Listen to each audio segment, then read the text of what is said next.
Welcome to Things Invest. We talk about investing, finance, and professional development.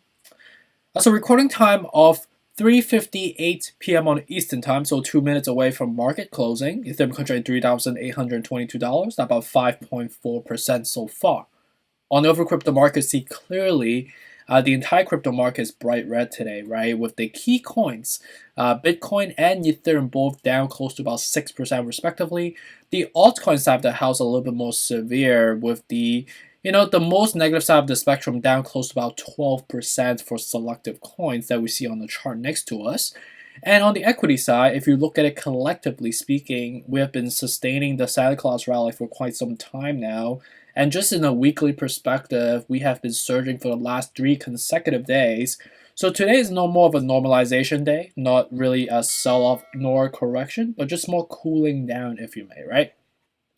And again, based on the affectation that we talked about earlier this morning on my 2 video depictions, the sell-off is mainly due to the fact that, firstly, the traders and investors are kind of running out of patience as the number one because of the fact that we have ran up for about 3 days so far. So people are just basically looking for an excuse to take profit in combination with that mindset of tax write-off, and obviously with that triple whammy effect with the Omicron affectation, right? Seems like, despite the mixed signal that we've been hearing from the market and from the president himself and Dr. Fauci in support, it seems like, whenever we hear more uncertainty around regulatory dynamics, around pandemic, and at the same time with sector rotation that's going on, and at the same time, the media affectation setup is not in our favor, that is typically, and I would say most of the time, controlled by one of the whales, the corporations of the world, right? So ultimately, with the incentives behind the negative media affectation that we've been collecting so far, I guess most investors, I would say majority on the public side of the house, are in that psychological trap, right? That they are influenced by all of these negative news, despite, if you are using the spidey sense, and we have been using the spidey sense, because I've noticed in the comment section that a lot of people are raising the flags with me, right? And this is something that we are collectively seeing together, because we've been extremely on point, and that's why I'm posting like 3-4 times a day. I've been slacking in recent time, like twice a day, just to keep track of everything that everybody is saying, right? And us using logics and using quantitative analysis and using technical analysis that never lies to us, to formalize our execution on what's the price level that we should enter at, or when should we even be selling at. And that's the method that has always worked for me to allow me to build that asset in my personal holding, right? And I hope that I can pass that on to you. And hopefully, we've been using, this platform on YouTube, to show the repetitions that we've been building on a daily basis, that you start to understand the muscle, and my perspective of how I triangulate these type of factors up in the air, right? And on the media front, let's just take a look at it. Despite, obviously we know that the media is something that we have to take with a huge grain of salt, right? Let's just take a look at it before we go into the TAs. I would say collectively we've been relatively active today, but the news are relatively non-substantive as usual, unless it's something that's truly macro driven. So the first one on Bitcoin is about 41 minutes ago. Talk about just a recap on what happened this year with respect to a record-breaking year for Bitcoin, Ethereum, and this is something we're seeing on a daily basis. We have been looking into it collectively, so no need to really mention this. The next one's on Barron's, talking about interesting that this article is also talking about a prediction that crypto might be in for a sell-off or crash in 2022 because of some of the affectation that we talked about previously. But just to rename it, basically they're foreshadowing some sort of regulatory hurdle. They foresee us that we might surge, in a preliminary perspective in Q1 and Q2. And as the economy starts to open back up, the monetary circulation is going to start being shifted towards more on the equity side. and that will somehow triangulate into a sell-off by people fleeing away from crypto because of that double conundrum of the regulatory restrictions, or more just restrict, or more just tightening, if you may, combined with just less favorability, comparing equity versus crypto. So this is like an interesting depiction. I'm not sure how that is logical. It seems like it's a lot of macro, painting up in the air type of prediction without a lot of substantive evidential support. But it can be logical, but again, it's more of a speculative one, right? The next one's on Bazinga about 2 hours ago. Talk about Bored Ape NFT just sold for $267,000 in Ethereum. It's a picture of a monkey, yellow background with a purple hat on, and the purple hat looks like a party hat with like the cone shape type of thing. And then the last one that I see here is really non-substantive again. Talk about what happened with Coinbase stock today. And the article is relatively bearish. It's saying something around like crypto winter, bear market, things like that. I don't know. It seems like a lot of speculative type of verbiage again.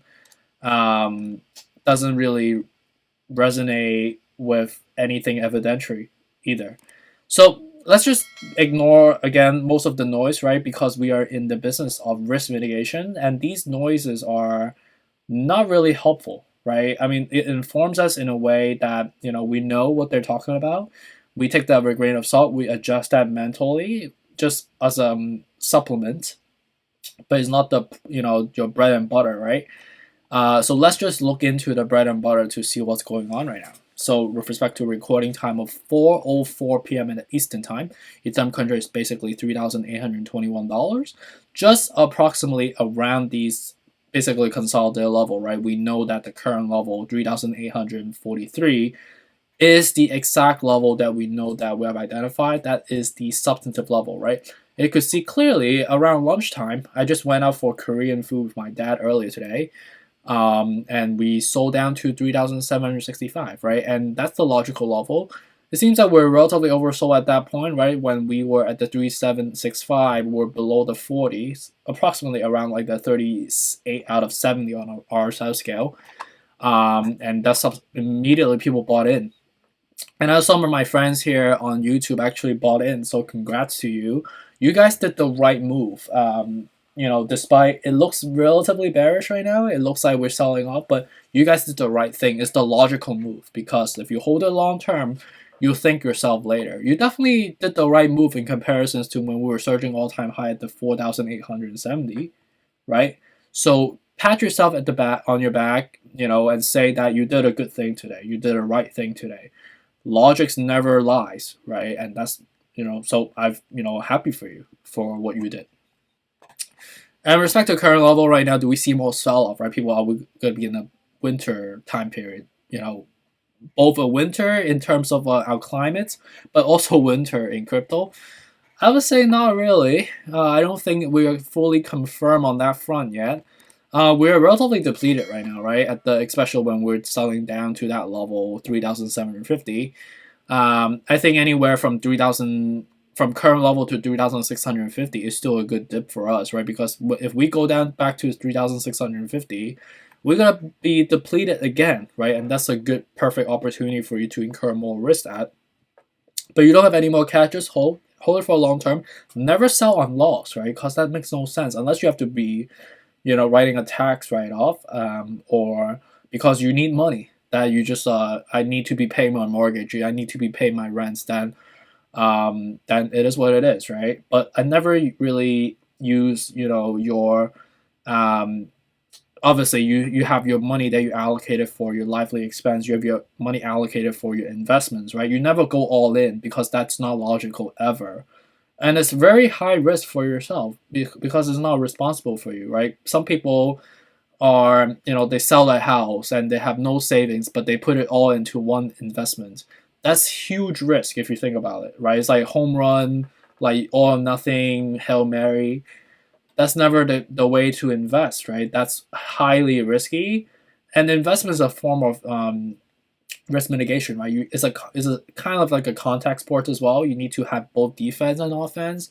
And to be defensive is to have cash reserve to dollar cost average, and that's how you play defense, right? Offense is when you sell at the ideal level they identify, and you keep going back and forth that way. And to work out is to basically to do your research and do your due diligence, do your quantitative analysis, and refine your craft. And obviously use your mental capability to understand everything by stitching everything together to formalize your execution, right? So it's a very sports-like mentality. Not sure if that makes any sense. I am a huge basketball fan. Doesn't explain why I'm wearing a Knicks hat. The Knicks are not doing that well right now, but I guess I'm from New York, so it is a hat that I'm wearing just for the sake of wearing it. Not talking anything negative about the Knicks. And respect to the Bitcoin right now at the 47,700, we're basically at the exact level of the consolidation that we identified. So right now it's either we sell down to like the 45 all over again, or just hover back up, right? It seems like we're just consolidating at a comfortable level, not really because of anything specific or seismic. I think right now is still not terrible to incur risk at, right? But I think right now is a good level to incur risk. 45 would be another level to incur risk. Do we see 40? I don't think so. I think that will be very depleted. So I think that right now, I think the bottom, if you really talk about, let's just say crash out of nowhere, right? I think 43 would be the bottom technically. And Dogecoin at the moment right now, anywhere from the 16 to below would be a much better level with the 44 out of 70 right now. Cardano is down about 7%. Anywhere from 134 to 120 are still the better level. Right now, it's not ideal for you to buy in right now with the 50 out of 70 for obvious reasons. Solana is down about 9.04% right now. 155, 133 to 113 from here. XRP is down about 8%. We did further break down, which makes sense, right? Anywhere from 88 to 78. So I think 78 would be the good level to incur risk at. And I think as we deplete from our side of 45, I think that makes sense for us to get to 78 as a first level to consolidate. Polkadot is down about 11%. Anywhere from 25 to below would be the best levels for us to get in. Algorand's up down about 11% as well. 135 to below would be the next levels to get in. Shiba Inu is down about 10% as well. Anywhere from 2,900 to below would be the best levels for us to get in. MagTag is down about 8%. Well, 7.5%. Right now, it's still relatively overbought, despite how much we're selling off across the market because we have ran up so hot in recent time frame. 175 to below would still be a better level for us to logically incur risk at, not the right now. ADAX is down about 5% right now. Again, same thing. Obviously, MagTag's a little bit more, it was a lot more bullish. And AVAX is a little bit in behind the spectrum. We're about to form a def cross right now, so definitely we'll get back to the 81. But we'll test around the 100 first because that's a flat level, right? But as we crack through it, which I think we have a real shot of doing so, we'll go down to firstly at the 90, right? Which we see that we have tried to, and then 80, and then 81 that's where I would ideally place my bet in. 81 to 60 would still be the better levels. Luna is down about 5% right now. 52, 40, 62, 42 to 45 are still better level. We are about to form a def cross for various different respective coins like MagTag, AVAX, and Luna, all about to form def cross respectively. So be careful and be prepared at the same time. And with respect to Enron, with the 245 right now, so yeah, I would say right now we're very depleted right now. We are on an RSI scale of basically around like 38-ish. So not a terrible level for us to incur risk at the moment. And yeah, and I basically have digested this into a more simplistic format. So let me just go back to my Google Sheets. So I updated this again just to be more precise, right? Because of the volatility that we've been seeing so far.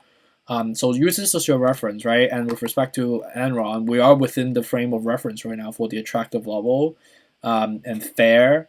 Do we see like 200? I think that will be unlikely. But, right now would be the right time to incur some logical risk. Not put all your eggs in one basket, right? Because that's not logical ever. So hopefully this is helpful. It's my third video of today. I want to show you guys something, by the way. I did get some candy was out. This tomato candy.